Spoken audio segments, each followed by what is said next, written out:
Keluaran 12 ayat 23.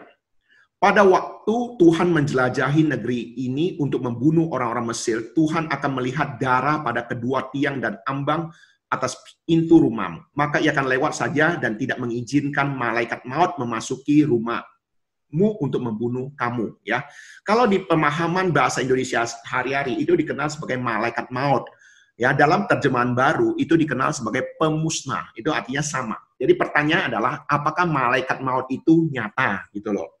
Apakah benar itu ada ya, malaikat pencabut nyawa gitu ya. Malaikat maut itu kira-kira nyata tidak? Kita kan sering kali mendengar kalimat-kalimat demikian. Coba perhatikan beberapa nas Alkitab berikut ini. Kita butuh beberapa dukungan Alkitab untuk mengerti ya tentang pemahaman malaikat ya. Secara sekilas saya akan sampaikan demikian.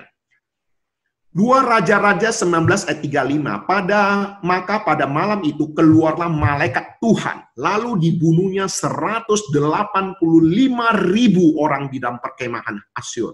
Wah, ini luar biasa ya. 185.000 orang. Keesokan harinya pagi-pagi tampaklah semuanya bangkai orang-orang mati belaka. Perhatikan di sini. Malaikat Tuhan membunuh 185.000 orang. Oke. Kemudian Kisah Para Rasul 12 ayat 21. Satu perjanjian lama, satu perjanjian baru. Saya sengaja ambil 2 ayat ini. Sebenarnya masih banyak ayat yang lain lagi ya. Nah, saya hanya cukup 2 ayat ini untuk memberikan pemahaman pada kita.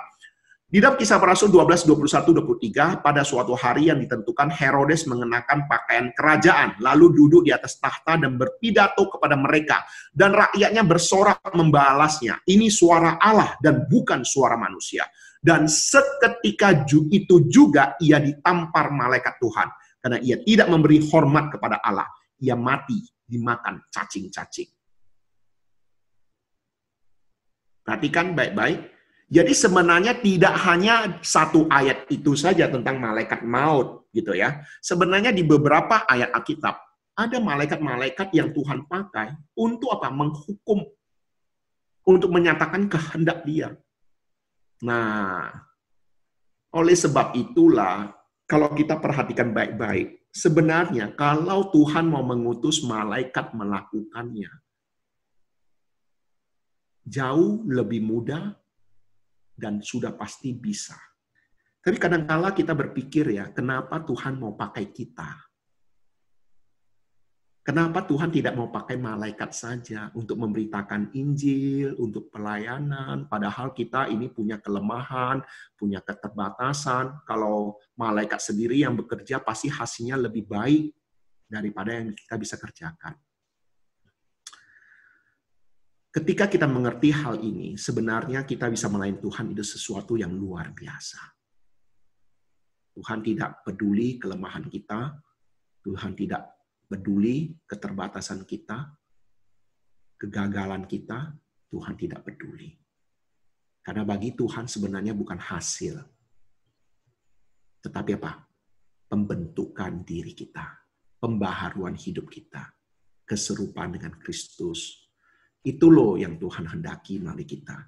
Sebenarnya pelayanan demi pelayanan yang Tuhan percayakan bagi kita.